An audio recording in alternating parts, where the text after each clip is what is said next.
Let Century Management Solutions get you to your next medical appointment. They specialize in non-emergency medical transportation, connecting patients to care, safety, reliability, and on time. Their advanced technology platform seamlessly coordinates patients, healthcare providers, insurers, and transportation partners all in one powerful network. With over 200 trusted transportation providers, they deliver scalable solutions backed by real-time tracking and complete transparency. Go to SENTRYMS.com.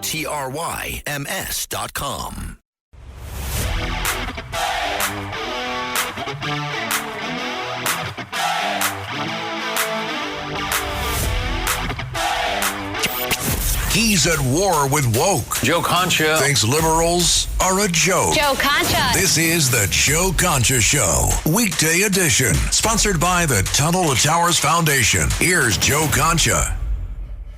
And welcome, everybody. On this Thursday night, I come to you from Springfield, Illinois. Yes, that is the capital of Illinois, the birthplace of Abraham Lincoln. Doing a speech. You guys know how this works with me. I'm on the road more than the Beatles were at their prime. But hey, it's all good. Meanwhile, this is some crazy stuff here, guys.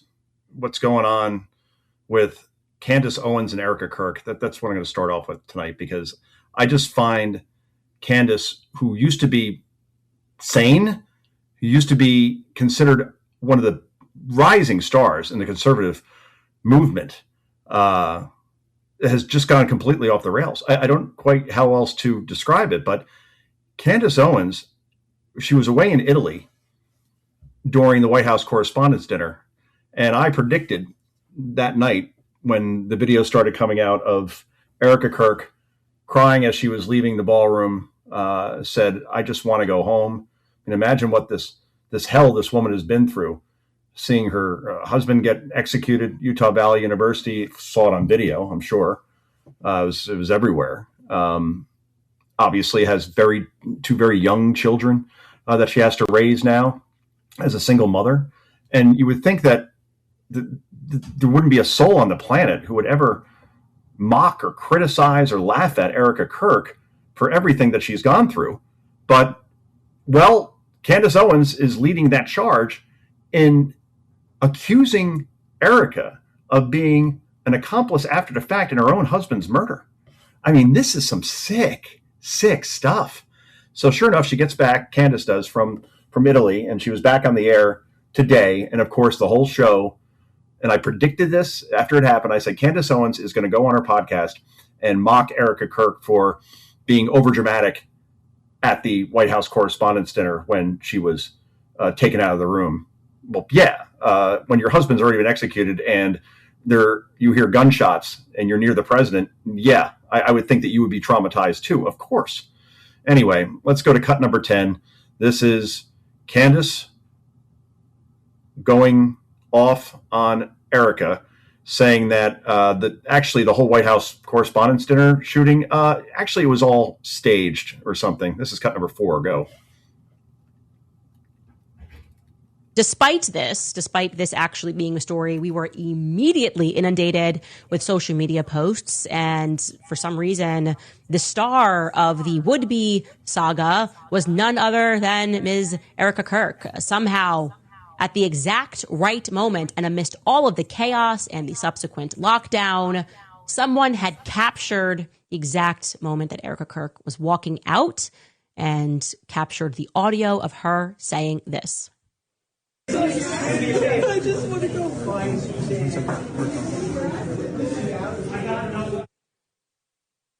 Okay.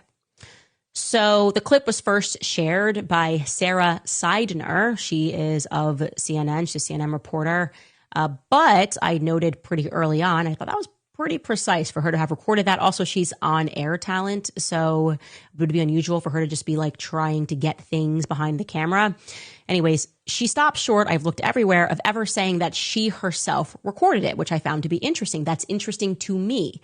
And so I reached out to her on Instagram ahead of the show. I reached out yesterday and I think the day before on Instagram, on Twitter, and via text, asking her to simply... I mean, this is just incredible. Oh yeah, the whole thing was staged, and somebody filmed Erica Kirk leaving because Erica, I guess, hired that person to be in that exact moment at that exact time to draw drum up sympathy for herself, like Erica Kirk needs any more sympathy after everything that's happened. And again, I hear some people saying that, oh, well, Candace Owens never actually accused Erica Kirk of murdering her husband. Oh, really? Well, we got the receipts here in cut number 2. Go. I'm starting to think that the assassination of Charlie Kirk was something akin to a regicide, right? The assassination of a king to install a new ruler who the king would have never approved of. Anyways, back at headquarters, I am told it's business as usual. And it's kind of giving me like, I don't know, LBJ when he gets sworn in that famous picture. Unfortunately, sworn in. Unfortunately, of course, he's sad in this photo. Gosh, he's obviously not wanting to be the president of the United States. JFK was shot and killed. And now LBJ has to step up, unfortunately. But I gotta be honest, I wasn't there. I don't think LBJ was actually that upset. I don't know why. Vibes. The vibes just aren't vibing for me in that picture, knowing, as I do and as Charlie did believe, that LBJ was involved, which then implicates the feds as having been involved, which then implicates the Dallas police station as being involved. I believe Israel was obviously involved, that they were the ones that wanted him dead. And when Ben came out swinging, I was going, oh, something's very wrong here. Basically, Erica here is pulling the LBJ, and what I mean by that is as soon as LBJ got into office after JFK's assassination, he reversed course on every single one of JFK's policies. JFK's enemies seemingly became LBJ's friends. Erica appears to be doing that to me.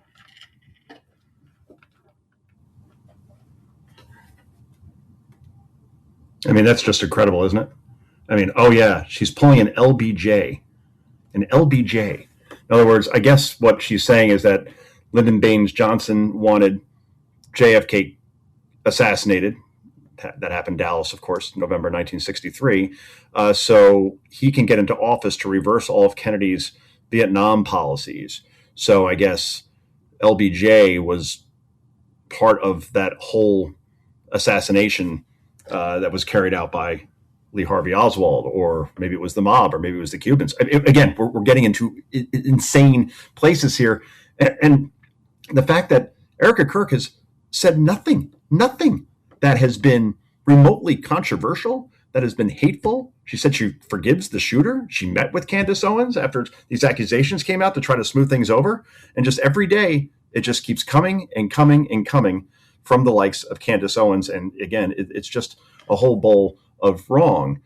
Meanwhile, it is amazing what happened in Florida today. And well, not surprising, however, that we have a situation where, okay, Virginia just moved its map congressional from 6 Democrats, 5 Republicans, likely to 10 Democrats and 1 Republican, despite the fact that Kamala Harris only won that state by about 5 points.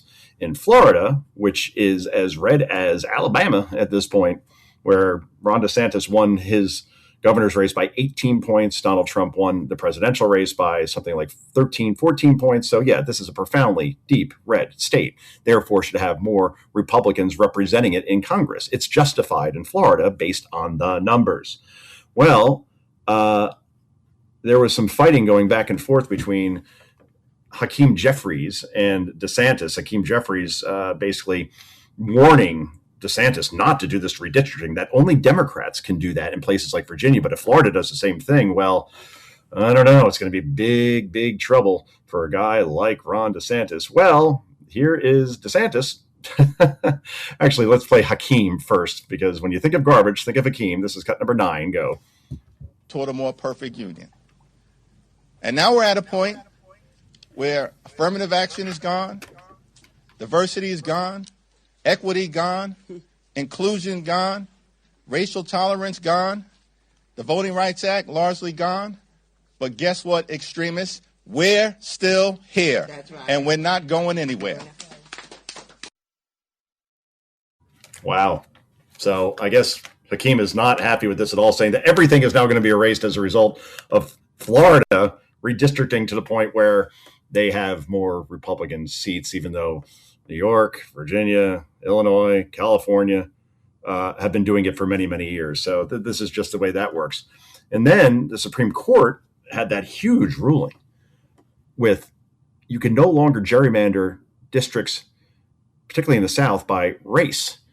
So what that's going to mean is in a place like Louisiana, for example, they're going to redraw their maps and probably add more Republican seats there as well.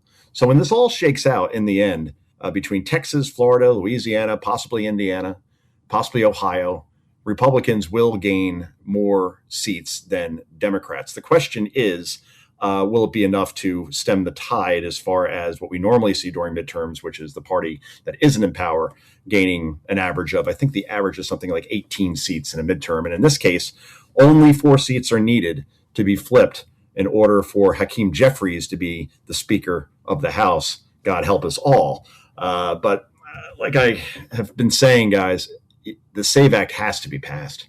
They got to figure out a way to get this thing done, because Republican voters are going to look at the fact that after the 2024 election, Republicans controlled the House, the Senate, and the executive branch. And despite all of that, still can't pass the one piece of legislation that voters want the most.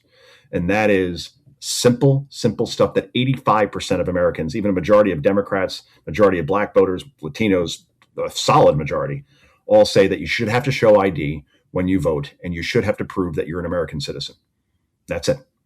Those are 2 very, very common sense things. And if this somehow does not get passed, then I think Republicans will be fairly unenthusiastic, we'll put it that way, very gently, come November. And as a result, Democrats will easily take back the House. And then who knows with the Senate as well. And then if the White House is up for grabs, say it once, I'll say it again.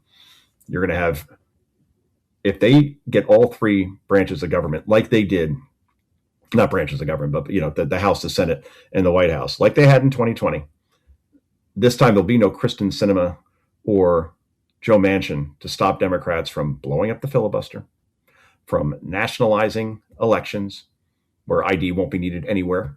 Just remember, Kamala Harris, the only states that she won were the states that had the most lax voting rules.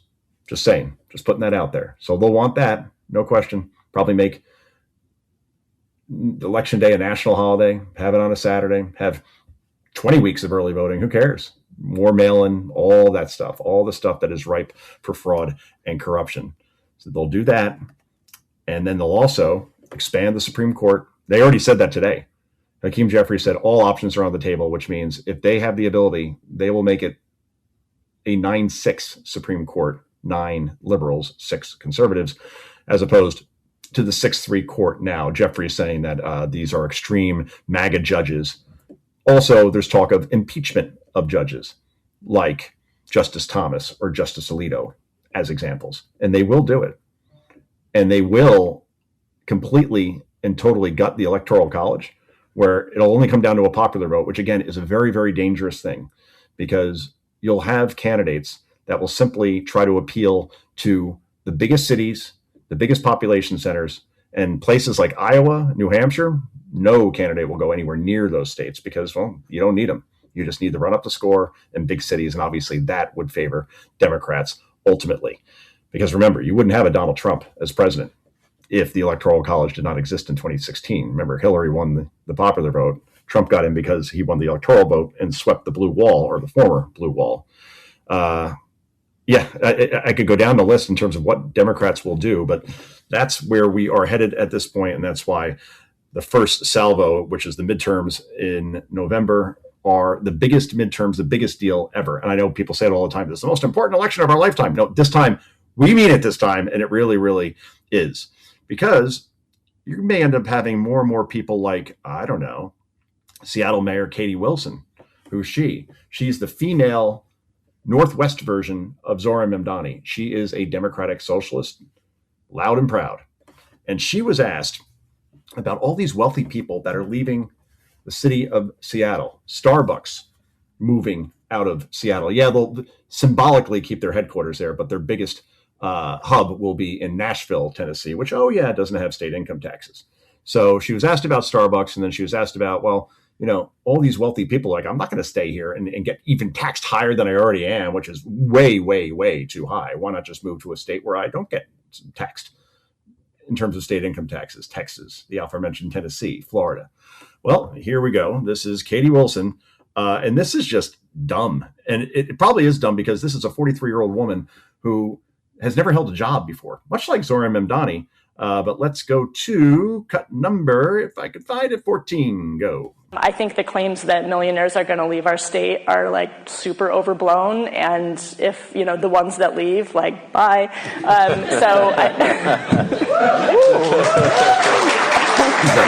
Bye? What? Okay. Because they'll do it. And then all that tax revenue that you need for all the free stuff goes with them.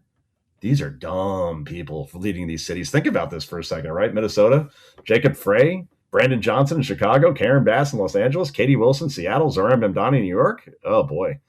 Best and brightest. Definitely not at the front of the line here. No question about it. Anyway, this is Joe Concha. This is Concha at Night. Back with so much more in just a moment. This is the Joe Concha Show, weekday edition. Joe Concha. Sponsored by the Tunnel to Towers Foundation.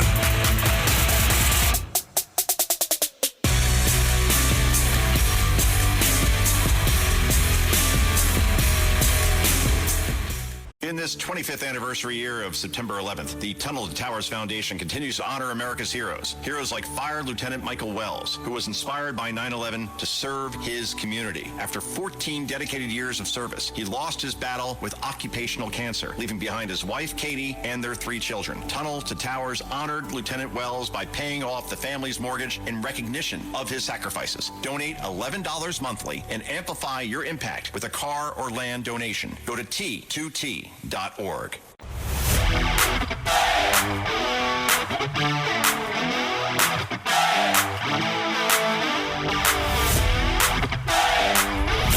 This is the Joe Concha Show, weekday edition, sponsored by the Tunnel to Towers Foundation. Here's Joe Concha.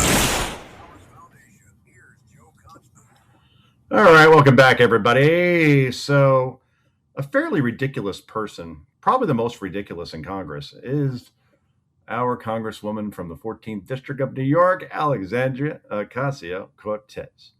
And here, again, I don't even know why some reporters exist to, exist. Because can somebody ask this person, AOC, hey, in 2019, when you first came into Congress, you said that the Earth only had 12 years left before we'd all be extinct and it would just be one big burning inferno. And she said, that's why we needed to spend not billions, trillions of dollars to fight climate change. Well, better get that bucket list ready because it's 2026 now. I guess that only means we have 5 years left before Earth as we know it will no longer exist, according to AOC. But no one ever asked her about that. Instead, she gets questions like this, asking if she thinks we'll have a female and or a gay president in our lifetime, because that's the important stuff we want to hear about. This is cut number 16. Go. The DOJ is giving an update on the second indictment of former FBI Director James Comey. Let's listen in. Making a threat to take the life of and to inflict bodily harm upon the President of the United States. Count 2, same day, May 15th, 2025, that the defendant, James Comey, knowingly and willfully transmitting in interstate commerce a communication that contained a threat to kill the President Guys, let's cut it all of the down. United States. Okay. Thank you. All right. Well, I'll summarize what she said. She said that we may have already had a gay president. In other words, somebody who was in office was gay, and we may have had it. She didn't say who. I don't know who she possibly could be referring to. Definitely not Bill Clinton. George W. Bush, no. Obama, probably not. Probably not. Yeah, who knows? Anyway, this is Joe Concha. This is Concha at Night. Back with so much more in just a moment.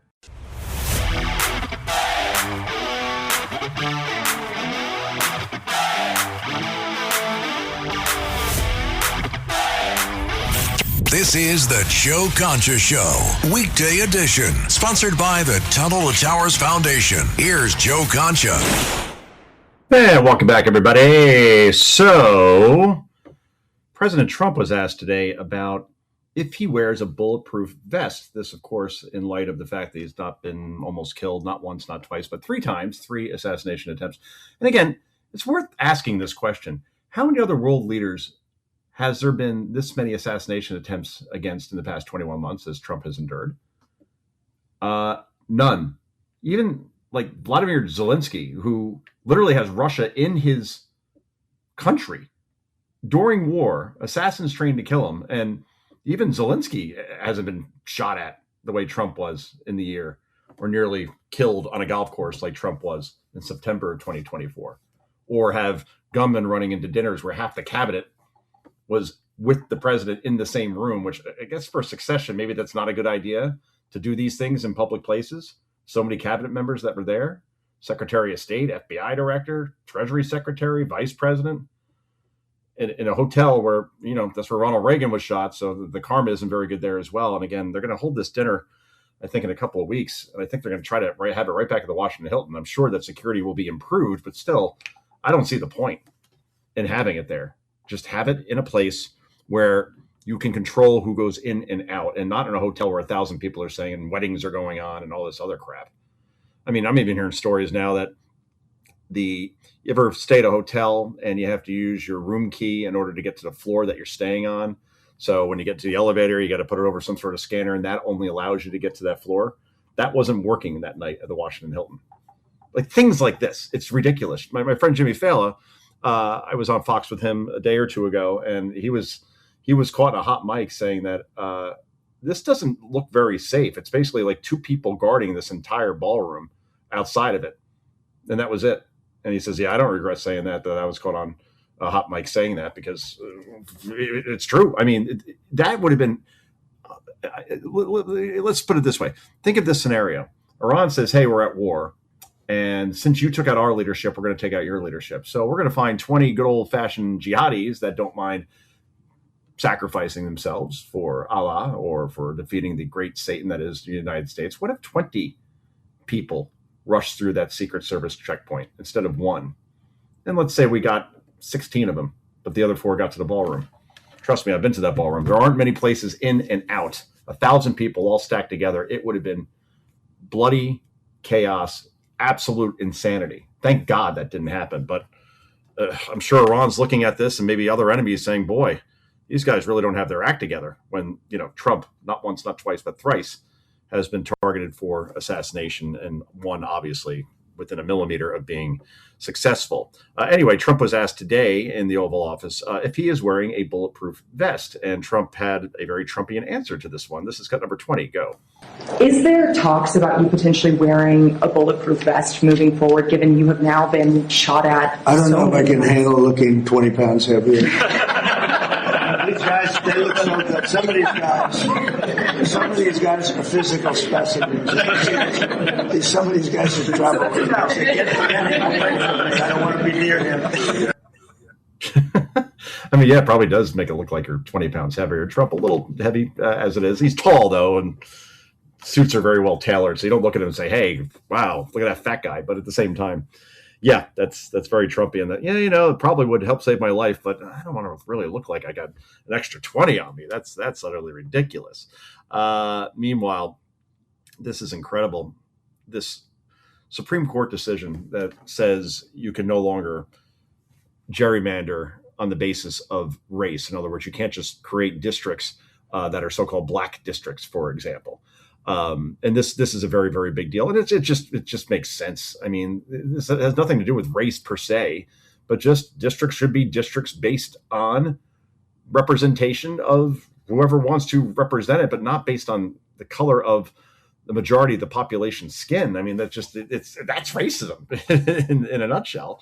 But The View is not very happy about this at all. Here is Sonny Hostin, who, I don't know if there's a more insufferable person on the planet, forget the country, the planet, than Sonny Hostin, who seems to think that she is still growing up in like the Jim Crow South, or, pre-Civil War days of America, the way she talks about how she's discriminated against all the time when, she earns 7 figures and has multiple homes. And yeah, I'm pretty sure if that's discrimination, I'll take it because her life seems pretty good. But anyway, here is Sonny in cut number 17, and boy, she loses it. 17, go. Alito argued that the vast social change has occurred throughout the country, and particularly in the South. indicating that racism no longer exists in this country. I can tell you, as a black woman, that my father was born in 1949. He remembers segregated schools. He remembers segregated water fountains. He remembers that he did not have full civil rights. And he told me when I turned 40 years old that I was the first person in his family to enjoy full civil rights. And he is still alive today, and I am still alive today, and I have been discriminated against. And now I have to tell my children that they have less civil rights than I did when I was born. That's true. That is disgusting, despicable, and I am devastated by this particular Supreme Court decision, even though, Whoopi, we did know this was coming. What about, wait a second, what about Clarence Thomas? Didn't he stick up for his own group? He did not. He did not. No. And He by is the part way, of the majority here. Yeah. This has repercussions. Oh, so Clarence Thomas shouldn't base his decisions based on the Constitution or the law, but staying on the side of his race, I suppose? Again, these are utterly racist things that you hear on the show, and they don't even realize it. Whoopi Goldberg goes even further here, if that's possible. Boy, we're a long way from the movie Ghost and Sister Act, but here's Whoopi in cut number 18, talking about how, this whole decision is going to result in people getting shot trying to vote and being chased by wild dogs or something. Cut number 18, go. Here's the other problem. We make laws to fix problems. We put the Voting Rights Act together because there was an issue, because they were keeping people from voting. Right. They were literally shooting people. They were running them down with dogs to keep them from voting. I mean, I'm almost speechless, which is not a good thing to be on radio. But so we're going to start seeing dogs chasing down black folks when they try to vote. We heard the same thing about Georgia, by the way.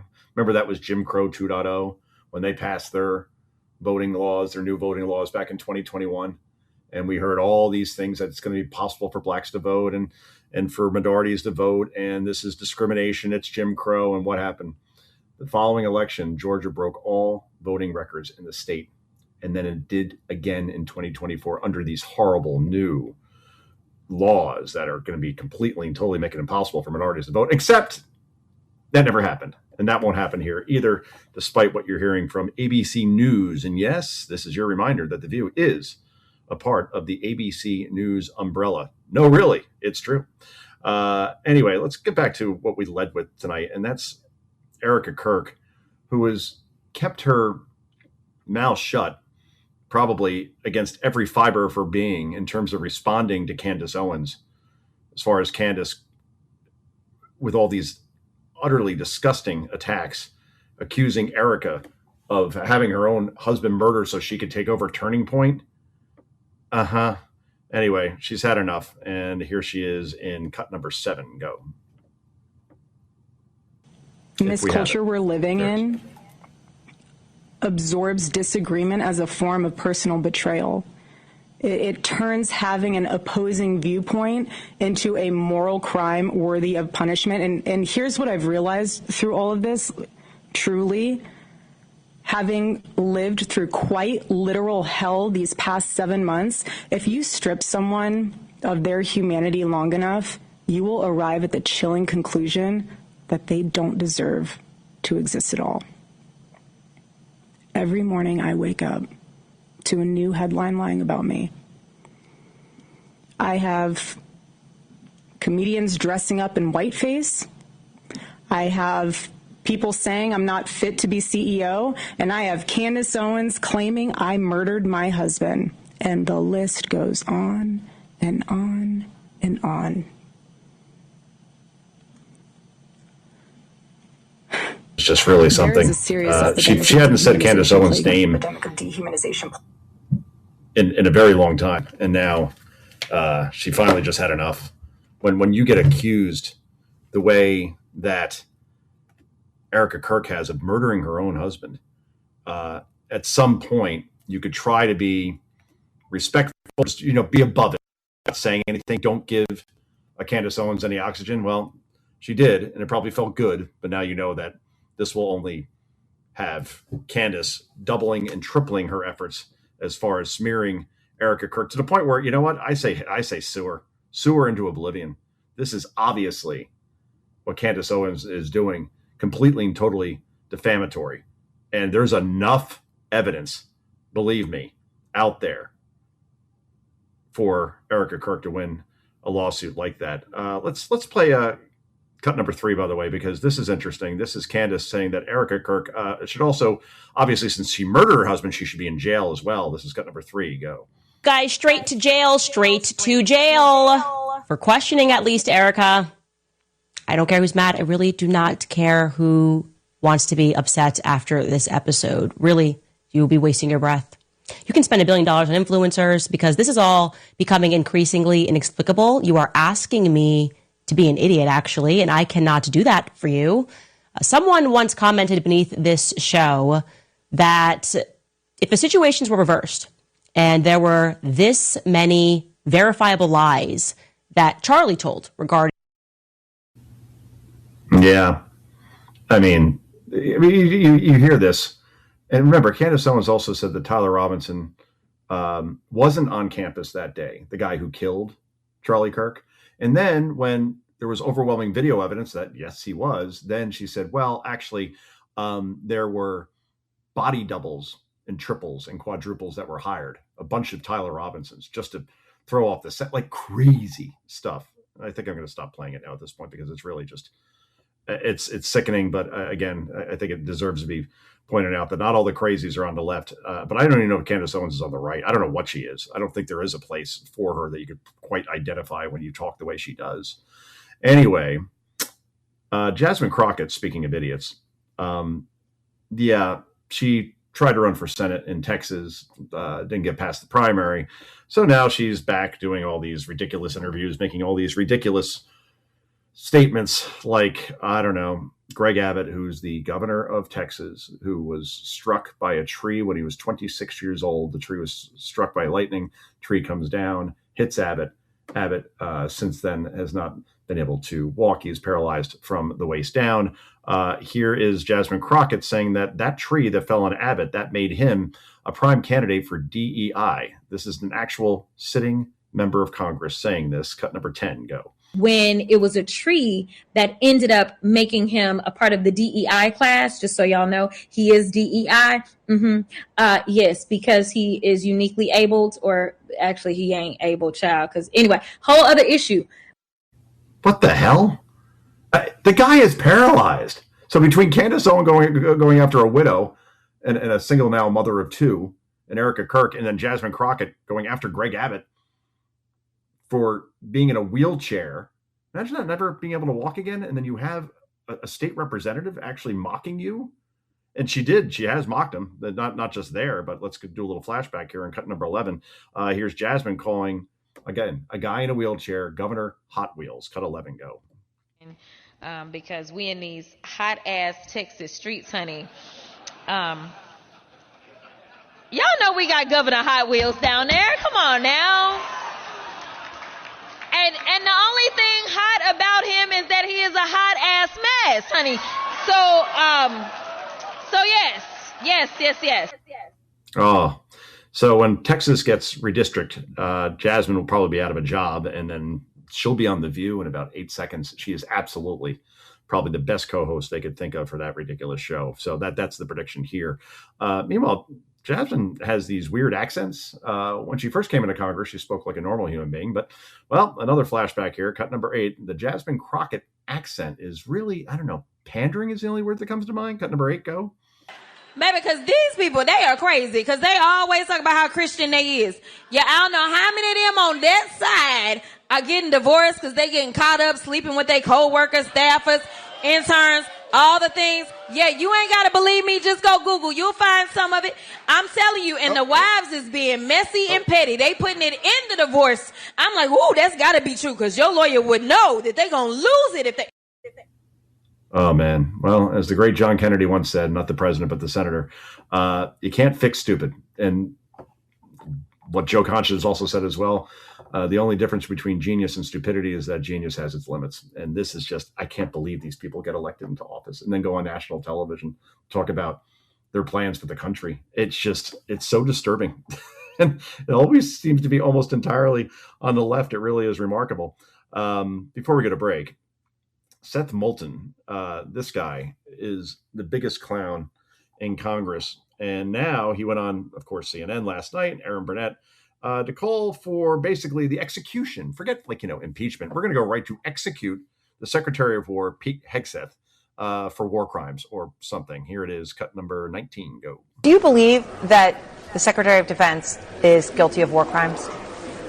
Absolutely. I mean, he's clearly behind the operation to shoot all these boats in the Caribbean when it's very unclear that we actually have any confirmation that these so-called narco-terrorists, a term the administration invented to justify this action, are even on the boats. I mean, in fact, there's a lot of evidence that these are just fishermen, getting jobs, piloting these boats, trying to feed their families. There's been press reporting on some of these individuals who've been killed, who are clearly not war criminals. And on top of that, we then have the strike where they came back and hit it again, a double tap, just purely to kill these survivors who were clinging to wreckage. It's interesting, Aaron, another historical analogy. Back in World War II, the Allies tried Nazi submarine captains for doing this exact same thing. And guess what the conclusion was? They got executed. Listen to that, Mr. Secretary. Oh, okay. Now, here's the funny thing about that clip, besides, the whole execution part. CNN released the clip, but left out the part at the end about the Nazis executing their submarine commanders, because even they thought that was too crazy. But this is the temperature that we're at here in Washington at this point. Again, we're only 5 days since a third assassination attempt on the President of the United States and probably many of his cabinet members, if anybody got into that room. And this is the type of stuff that we're hearing from Democrats as far as executing, or at least implying that they want certain members of the cabinet, in this case, Pete Hegseth, executed. And that's just a whole bowl of wrong. And of course, CNN didn't push back one bit on that as well. Anyway, this is Joe Concha. This is a very depressing Concha at night. We're going to wrap this puppy up in just a moment. This is the Joe Concha Show, weekday edition. Joe Concha. Sponsored by the Tunnel to Towers Foundation.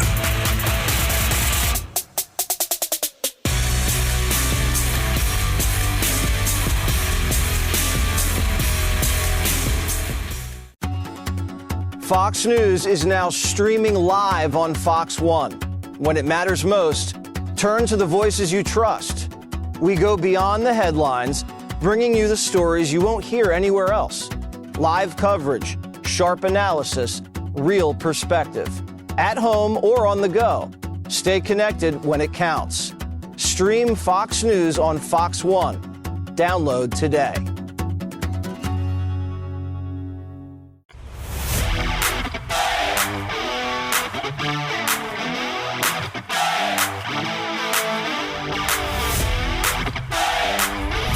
This is the Joe Concha Show, weekday edition, sponsored by the Tunnel to Towers Foundation. Here's Joe Concha. Welcome back, everybody. So Al Gore, remember, just a few years ago, he said that the Arctic ice caps would be totally gone and places like Miami, New York would probably be underwater. An Inconvenient Truth was the film. I believe it came out in 2006. It won all sorts of awards, and every prediction in it has never come true. But besides that, for whatever reason, Al Gore still gets interviewed and gets asked his opinion on global warming. Well, it seems that global, heating is out and global freezing is in. Go figure. Cut one, go. There's a whole big article summarizing the recent dire warnings of the scientists who found yet more confirmatory information that this is a very real threat within the next 25 years. If that happens and the Gulf Stream ceases to exist as we know it, we're in an ice age in like 10 years. No. It would take long, but it would be bad. Oh, so now the ice age is coming after the world was going to melt away the way AOC predicted. Unbelievable. All right. Well, before we go, let's play this classic. We've talked about Jimmy Kimmel before and how insufferable he is. This is what conversations used to sound like on late night. This is Carson with Sinatra, and he asked a very, very good question. Cut number 5. Go. I grew up with you, listened to your music in high school and so forth. It just occurred to me, crazy thought this afternoon. When you're in a romantic mood and you're trying to make out, whose records do you put on? Excellent question. I spent a lot of nice evenings listening to your music, and I just wonder who Frank listens to. Oh, I play Jerry Fail or some of those. Yeah. Great stuff. That goes on for 4 minutes and 30 seconds. But we are out of time, unfortunately. This is Joe Concha. This has been Concha at Night. We're back tomorrow night, 9 p.m. Eastern Time on WABC and on stations around the country. Until then, I got 2 words for you. Bye-bye.